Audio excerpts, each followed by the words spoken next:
चाय पिया? चाय पी लो। चाय पी लो, चाय पी लो। गुड मॉर्निंग हो गया। Good morning. Good morning. কেমন লাগছে ভেরি নাইস। এই যে ডাবল ডেকার বেডে উঠে কেমন লাগছে আপনার? নতুন একটা অভিজ্ঞতা হলো। হ্যাঁ, আপনি ডবল ডেকারে যেতে পারি, নতুন অভিজ্ঞতার মধ্যে একটা ট্যুর হয়ে গেল। হলো ট্যুর হলো। যাক, ভালো লাগছে তো ডাবল ডেকার বেডে? উত্তম, ডাবল ডেকার বেডে কেমন লাগছে? দারুণ দারুণ, নতুন একটা অভিজ্ঞতা। সকাল সকাল উঠে আমরা রেডি হয়ে নিয়েছি আর চা খেয়ে নিয়েছি। চায়ের ভিডিওটা তোমাদের সঙ্গে শেয়ার করলাম। ব্রেকফাস্টটা করতে পারলাম না, কারণ স্কিপ করে গেছি। খুব তাড়া রয়েছে, আজ আমাদের বাড়ি ফেরার পালা। মানে আজ আমরা শিলং থেকে চলে যাব গুয়াহাটি। গুয়াহাটিতে রাত্রে আমাদের ট্রেন রয়েছে কাঞ্চনজঙ্ঘা। তো বুঝতেই পারছো বন্ধুরা, এখন প্রায় সকাল 9টা বাজছে। ড্রাইভারের কিন্তু আসার কথা 8:30টায়। ও আমাদেরকে জানালো শিলংয়ে এতটাই জ্যাম রয়েছে যে ও আসতে একটু লেট করছে। গতকাল সারা রাতি কিন্তু টিপটিপ করে বৃষ্টি পড়েছে। আমরা চেরাপুঞ্জি এবং শিলংয়ের যে ট্যুরটা সেটা 4 রাত্রের করেছিলাম আর 1 রাত্রি রেখেছিলাম গুয়াহাটির জন্য। তারপর আমরা আবার চেরাপুঞ্জি থেকে ডিসিশন নিলাম আবার শিলংয়ে 1 রাত্রি স্টে করব। বন্ধুরা, আমরা যে কটেজটায় রয়েছি সেই কটেজের এটা ব্যাক গেট আর এটা রয়েছে কিচেন। এই অরা কটেজের 2টো গেট রয়েছে। এটা বাড়িটার সামনের পজিশনটা খুব সুন্দর। সামনেটায় ছোট্ট বাগান রয়েছে এবং সাজানো গুছানো। বাড়িটা দেখে মনে হলো অনেকটাই পুরনো বাড়ি। এখানে একটা বসার জায়গা রয়েছে খুব সুন্দর এবং তার সঙ্গেই রয়েছে আমাদের ডাবল বেডরুমটা। রুমটা কিন্তু খারাপ নয়, বড় সড়ো, খাটটাও বেশ বড়, টয়লেট বাথরুম সবই পরিষ্কার। কিন্তু যেটা সমস্যা সেটা হয়তো বহুদিন ঘরটা বন্ধ ছিল বলে কিনা জানি না, একটা স্যাঁতস্যাঁতে আর ড্যামের গন্ধ রয়েছে। সেই কারণে আমি এই ডাবল বেডরুমটা রেকমেন্ড করব না। তোমরা যদি কখনো এই অরা কটেজে আসো তবে অবশ্যই ডাবল ডেকার যে বেডওয়ালা রুমগুলো রয়েছে সেখানে থাকতে পারো। বিল্ডিংটা অ্যাকচুয়ালি পুরনো, দেখো একটু হেরিটেজ লুক রয়েছে। আমরা এটা অনলাইনেই সার্চ করে পেয়েছি। চেরাপুঞ্জি থেকে ফেরার পথে একেবারেই নেটওয়ার্ক পাইনি। কোনো একটা জায়গায় অল্প নেটওয়ার্ক যেখানটাতেই পেয়েছি সেখানেই ঝটপট এই কটেজটা বুক করে নিয়েছি অনলাইনেই। আর যেহেতু এটা পুলিশ বাজারের কাছে এবং ওয়ার্ডস লেকের কাছে, সেইটা মাথায় রেখেই এই রুমটা আমরা চিন্তা করে বুক করে নিলাম। বন্ধুরা, এই রুমটার জন্য 2000 টাকা ভাড়া চেয়েছিল, কিন্তু ফাইনালি শেষে 200 টাকা আমাদেরকে ডিসকাউন্ট করেছে। আর এই যে বিল্ডিংটা যেটা তোমাদেরকে বলছিলাম, এই বিল্ডিংটা নতুন বানিয়েছে। বিল্ডিংয়ের এটা পিছন দিকটা। তো এখানে কিন্তু যে রুমগুলো বানিয়েছে, আমার মনে হলো এই রুমটা যারা ব্যাচেলার বা অনেক বড় গ্রুপ নিয়ে আসো তারা যদি এখানে ঢুকে যাও ভালো হবে। দেখো, এখানে 3টে গেট রয়েছে, প্রতিটা রুমেই 4টে করে বেড রয়েছে। তার মানে গোটা যদি গ্রুপে 12 জন আসো তাহলে পরপর এখানে তোমরা থাকতে পারো।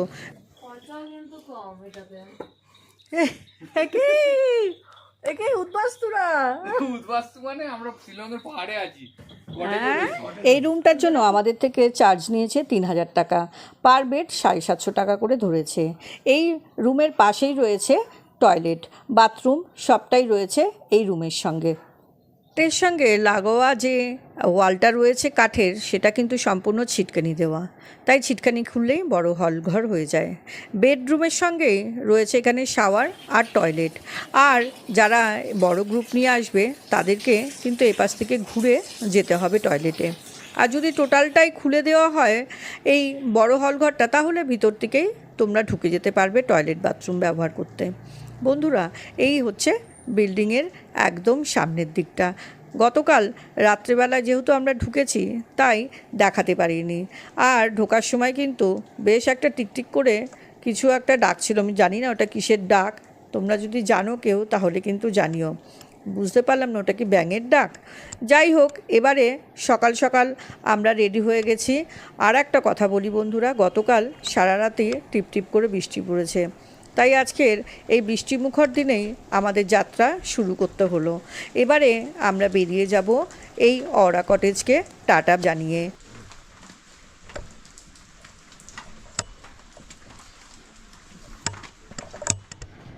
ওয়ার্ডস লেক থেকে সোজা আসতে পরে এই যে বাদিকে রাস্তাটা দেখতে পাচ্ছ, এই স্লোপিং ধরে গেলে পরেই বিল্ডিংটা।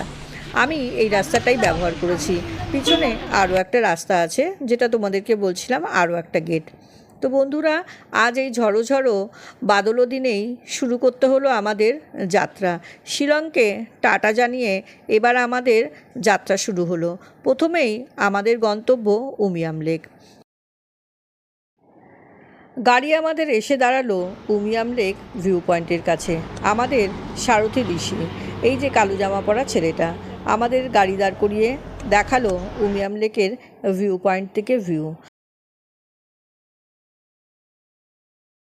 কাঞ্চনজঙ্ঘা এক্সপ্রেসে আমরা শিয়ালদহ থেকে গুয়াহাটি এসেছি। রাত্রি 3:30 নাগাদ গুয়াহাটিতে নেমেছি এবং গাড়ি ঠিক করে আমরা বেরিয়ে পড়েছিলাম একদম ভোর 4:30-র মধ্যে। তাই শিলং একেবারে 7টার মধ্যে আমরা চলে এসেছিলাম। উমিয়াম লেকে সেদিন ঢুকতে পারিনি, এটাই একটা কারণ ছিল যে সকাল 9টার সময় গেট খোলে। আরও একটা কারণ ছিল বৃষ্টি, সেদিন বেশ বৃষ্টি চলছিল, তাই উমিয়াম লেক আমাদেরকে বাদ দিতে হয়েছিল। আমরা ঠিক করেছিলাম আজ যদি সকাল সকাল বেরোতে পারি তাহলে উমিয়াম লেক ঢুকবো, কিন্তু আজও হলো না। আমাদের যে সারথি ঋষি, সে আজকের একটু ঝুলিয়ে দিল, টাইমটা এখানটাতে নষ্ট হলো। যেহেতু এখানে আমাদের সময়টা বাঁচাতে হবে, তাই আমরা দূর থেকেই এই ভিউ পয়েন্ট, যেখান থেকেই আমরা উমিয়াম লেক দেখে নিলাম।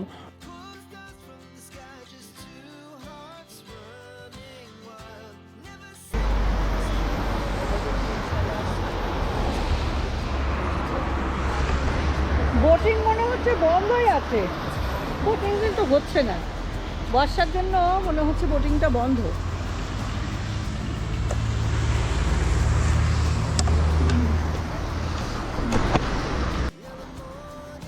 এবারে যাব আমরা গুয়াহাটির দিকে। গুয়াহাটিতে আজ আমাদের প্ল্যান রয়েছে কামাখ্যা মন্দির দর্শন করা। তোমরা জানো বন্ধুরা, কামাখ্যা মন্দির দর্শন করতে বেশ কয়েক ঘন্টা সময় হাতে রাখতে হয়, তাই আমরা আর সময় নষ্ট করব না। আজও আমাদের ফেরবার ট্রেন কাঞ্চনজঙ্ঘা এক্সপ্রেস। আমরা শিয়ালদা যাব গুয়াহাটি থেকে। রাত্রির প্রায় 11:15 নাগাদ ট্রেন রয়েছে, তাই সময় নষ্ট করব না। কামাখ্যা মন্দিরের জন্য যেহেতু আমাদের সময় রাখতে হবে, তাই ঝটপট বেরিয়ে পড়লাম। যাওয়ার পথে তোমাদেরকে শুধু দেখিয়ে দিই, এই হচ্ছে উমিয়াম লেক ঢোকার পথ। এই রাস্তা থেকে ভিতরে আরেকটুখানি গেলে পরে উমিয়াম লেকের গেট, যেখানটাতে খুব সুন্দর লেকটা সাজানো গোছানো এবং বোটিং করা যায়।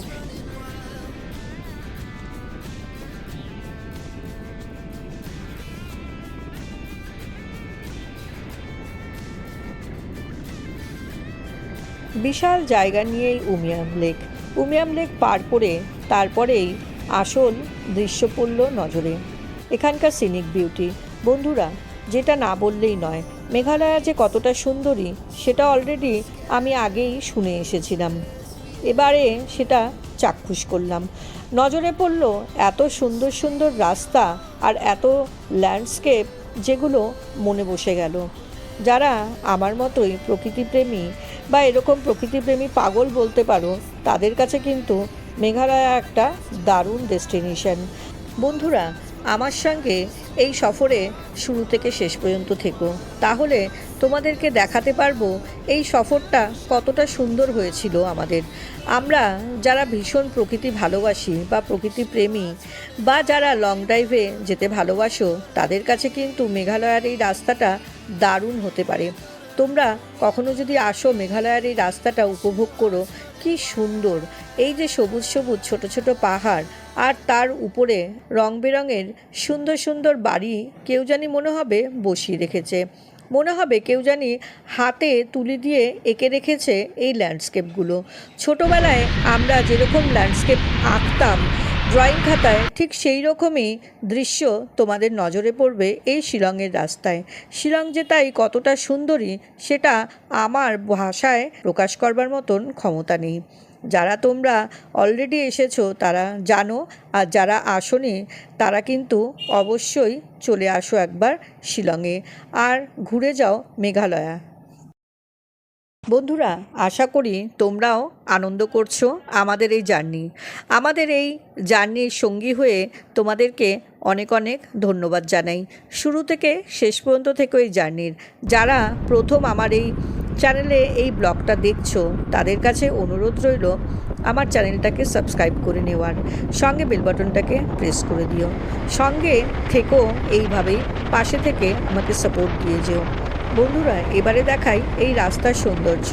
দেখো, দূরে এক ঝাঁক মেঘ রেডি হয়েছে কালো হয়ে, এবারেই কিন্তু আছড়ে পড়বে মাটিতে আর ভিজিয়ে দিয়ে যাবে আমাদেরকে। এই মেঘালয়াতে একটা বেশ মজার জিনিস, তোমরা দেখবে মেঘ আসছে সামনে, আর যখনই তুমি ছাতা বা বর্ষাতি খুলবে ততক্ষণে দেখবে আবার মেঘগুলো কোথায় অদৃশ্য হয়ে গেছে তোমাকে ভিজিয়ে দিয়ে, এবং সঙ্গে সঙ্গে হাওয়া এসে আবার সেই জামাকাপড় শুকিয়েও দিয়ে যাবে। আর এখানকার ওয়েদার প্রেডিকশন করা কিন্তু ভীষণ সাংঘাতিক ব্যাপার, বেশ মজার। তোমরা এরকমভাবেই কিন্তু এনজয় করতে থাকো আমার সঙ্গে। এবারে তোমাদেরকে দেখাবো এখানকার একটা লোকাল ফল আর সবজির বাজার। মেঘালয়ার এই খাসি হিলসের একটা বিশেষত্ব রয়েছে, এরা কিন্তু মাতৃতান্ত্রিক রাজ্য, এবং এই ট্রাইবালরা মায়েদের একটা আলাদা সম্মানের জায়গায় রাখে, এবং মায়েরাই কিন্তু সমস্ত সংসারের দায়িত্ব সামলায়। তাই এখানে বেশিরভাগই দোকানপাট, অফিস সব জায়গাতেই আমাদের নজরে পড়লো মহিলারা। क्या 100 200 100 300 ये 300 100 और ये क्या है हल्दी, ये इसका क्या दाम है? 50।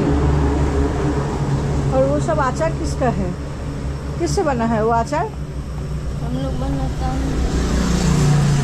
तो এটা 3টে 100, এটা 2টো 100, वो 300 में नहीं होगा? वो वाला 3 2 100 में बड़ा वाला। हाँ, ये क्या है? ये झाड़ू, नहीं ये झाड़ू है, इधर का झाड़ू। ये भी झंडू नहीं दिए, ওটাও ঝাড়ু। কিন্তু এখানে তো পাকা नहीं, ये तो सब कच्चा है। ये पक्का है, ये बहुत ये ज्यादा मीठा वो हो है। गया, ये बहुत ज्यादा हो गया। ये बहुत हो गया है। आपको ये जो येलो येलो है थोड़ा थोड़ा वो अच्छा है। ये कितने का है ये? ये 50 है। उधर तो 3 दे रहा है, वो 3 वाला लेगा, छोटा छोटा। ये इसका ये तो इधर तो है। हाँ, ये 300 में दो, नहीं ये वाला दो, काट के देगा ना?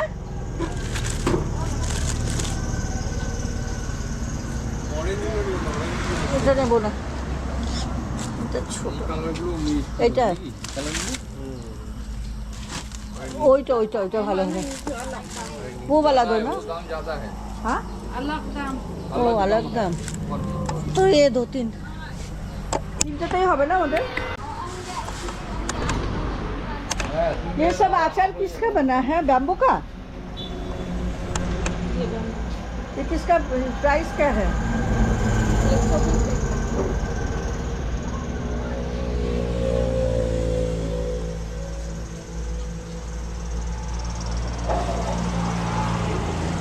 ये बैम्बू का की করে খায় জানি না তো।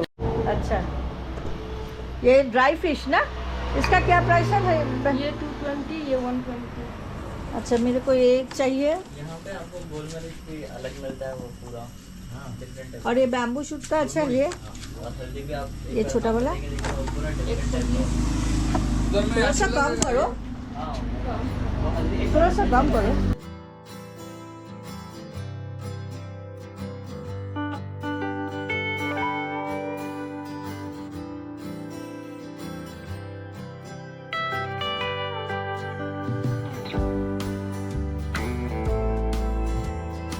ये जगह का नाम क्या है? তুলংনাথ। বন্ধুরা, এখান থেকে আচার নিলাম, ঢোকালে এই মানি ব্যাগে ঢুক দিছো। ये बड़ा वाला শুটকি মাছের আচার নিলাম, अच्छा वाला दे हां। देखो अच्छा। अच्छा कहां किधर है? ব্যাম্বুর আচার নিলাম, अच्छा होगा। ये कौन और क्या है? এটা প্রন। ओ শুধু প্রন। ये আমারটা করো। 300 তোমার প্যাকিং আছে। कितना हुआ तब? 100 ছোট বোতল, 100 বড় বোতল 200, এই হচ্ছে হিসাব। ये और मैंगो दोनों मिला। বোতলটা খাবো। বাসটা কোথায় নেবে? বাসটা কিন্তু আমাদের খাওয়াবে, বানালে তো খাওয়াবো। বানিয়ে খাও। হ্যাঁ। মানে মানে কাঁচা বানিয়ে খেয়ে। এটা ছোলা বাস, ও এটা কাঁচা আছে, আমি না ড্রাই করতে। এটা ছোলা বাস, সেটা ভালো করে তোমরা ধরো। হ্যাঁ, মানে এটা আসলে না, এটা ছোলা plus piece piece piece piece করা। একটু দেখাও পিস পিস করা বাসটা, একটু বোতলটা দেখাও। উত্তম, আমাদের গ্রুপের উত্তম ছোলা বাস নিয়েছে উইথ পিস পিস। এটা আমাদেরকে খাওয়াবে। ছোলা বাস না, ছোলা না, ছোলা ছোলা।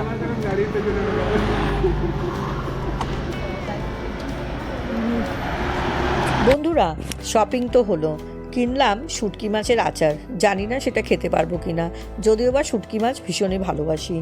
আর এখানটার থেকে কিনলাম লোকাল হলুদ। আমাদের এক বন্ধু সে কিনলো এখানকার বাঁশগুলোকে জানি না ভিনিগার বা নুন দিয়ে কিছু ভিজিয়ে রেখেছে, বলল বাড়ি পর্যন্ত তো ভালোই থাকবে এটা রান্না করে খেতে। সঙ্গে কিনলাম আনারস। এখানকার আনারস যে খুব সুস্বাদু সেটা তোমাদেরকে অলরেডি আমি জানিয়েছি। এতটাই লোভনীয় আনারস যে প্রতিদিনই আমরা কিনে খেয়েছি এবং আজও কিনে আমরা নেব, রাস্তায় যেতে যেতে খাবো। আর এই সুন্দর রাস্তাটা উপভোগ করব আনারস খেতে খেতে। আমার এই ইউটিউব পরিবারের বন্ধুদের মধ্যে কেউ যদি কখনো শুটকি মাছের আচার খেয়ে থাকো তবে কিন্তু অবশ্যই কমেন্ট সেকশনে জানিও কেমন খেতে। আমি কিন্তু প্রথমবার ট্রাই করতে চলেছি। এই হাইওয়েতে একটা ধাবার সামনে আমাদের ড্রাইভার ঋষি দাঁড়ালো এবং এখান থেকেও ব্রেকফাস্ট করে নিল। আমরা অলরেডি যেহেতু ব্রেকফাস্ট করে বেরিয়েছি আমাদের হোমস্টে থেকে, তাই আমরা ব্রেকফাস্ট করলাম না, সময়ও আর নষ্ট করলাম না। ঋষির ব্রেকফাস্ট হওয়ার পরে আবার আমাদের গাড়ি রওনা দিল। বন্ধুরা, এবারে কিন্তু চলে এসেছি প্রায় শিলংকে এবং মেঘালয়কে দূরে ছেড়ে গুয়াহাটি বা আসামের রাস্তায়, আসামের বর্ডারের কাছাকাছি আমরা চলে এসেছি। তোমাদেরকে বলছিলাম এই যে রাস্তার ল্যান্ডস্কেপ আর এখানকার যে সিনিক বিউটি সত্যিই ভুলবার মতো নয়। যারা অলরেডি গেছো মেঘালয়তে তারা কিন্তু অবশ্যই কমেন্টস করে জানিও কেমন লাগছে আমার এই ব্লগটা। যারা একদম নতুন, প্রথমবার কোনো কারণবশত আমার এই ব্লগটা তোমাদের নজরে পড়ে গেছে, যারা দেখছো তারাও কিন্তু কমেন্ট করে জানিও বন্ধুরা কেমন লাগছে। আশা করি তোমরাও এনজয় করছো। আমরা যেদিন শিলং ঢুকেছিলাম একদম ভোর ভোর ঢুকেছিলাম, বৃষ্টি পড়ছিল ভীষণ, তাই এখানকার রাস্তা সত্যি এনজয় করতে পারিনি। গোটা রাস্তাটায় সাজানো রয়েছে সুপুরি, কলা আর বাঁশ গাছ দিয়ে, আর দুদিকে আনারস ঢেলে রেখেছে এখানকার বিক্রেতারা, সঙ্গে কাঁঠাল, সুপুরি, আরও অনেক কিছু ফল এখানকার লোকাল, যেগুলো আমরা চিনি না। অনেকগুলো জিনিস যেগুলো এখানে এসে নতুন নাম জানলাম। তো বন্ধুরা, এখন কিন্তু আমরা চলে এসেছি গুয়াহাটি ঢুকে গেছি, আর আমার জার্নিটাও এখানকার মতো আজকে শেষ করছি। দেখা হবে আবার একটা নতুন ব্লগে। মেঘালয়ের কিন্তু ব্লগ সবে শুরু করেছি আমি, এটা সেকেন্ড ব্লগ। প্রথম ব্লগ দিয়েছি আমি স্যাক্রেড ফরেস্ট। মেঘালয়ার যে প্লেলিস্টটা আছে তোমরা চেক করে দেখে নিতে পারো। একটা ফরেস্ট, একটা ম্যাজিক্যাল ফরেস্ট, যে ফরেস্টটা সংরক্ষণ করে চলেছে খাসি জাতিরা, সেটা কিন্তু অবশ্যই দেখো। কথায় কথায় বন্ধুরা, এখন আমরা ঢুকে গেছি গুয়াহাটিতে। আমাদের প্রথম কাজ আজকে হবে একটা হোটেল খোঁজা, যেহেতু এখন বেলা 1টা বাজছে আর আমাদের রাত্রির 11:15 নাগাদ আমাদের ট্রেন, তাই এই কয়েক ঘন্টার জন্য হলো একটা হোটেলে জিনিস রাখতে হবে। তারপরে ফ্রেশ হবো, হয়ে চলে যাব মা কামাখ্যার মন্দিরে, মায়ের দর্শন করে আবার হোটেলে ফিরে এসে লাগেজ গুছিয়ে নিয়েই চলে যাব স্টেশনে। তাই স্টেশনের খুব কাছাকাছি হোটেলটা নিতে চাইছি। বন্ধুরা, দেখা হবে নেক্সট ব্লগে। মাকে কিন্তু দর্শন করেছি আমরা খুব ভালোভাবে, তার ভিডিও কিন্তু এর পরে আসবে। সঙ্গে থেকেও এরকমভাবেই পাশে থেকে সাপোর্ট করে যেও। দেখা